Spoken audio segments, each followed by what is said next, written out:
मेरे अजीज हमवतनों, अस्सलाम वालेकुम।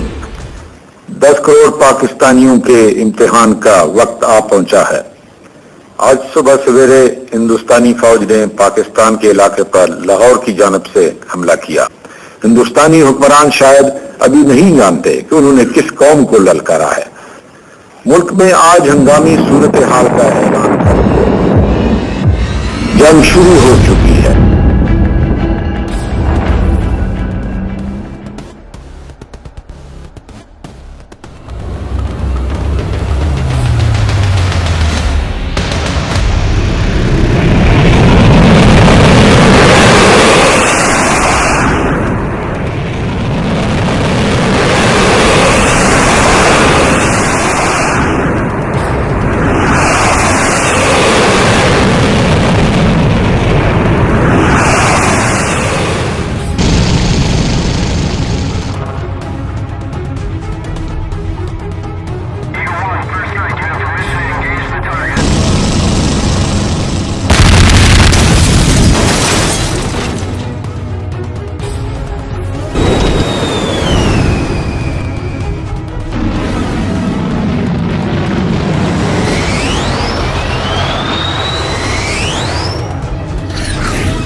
झपटना, पलटना, पलटकर झपटना, लहू गर्म रखने का है एक बहाना।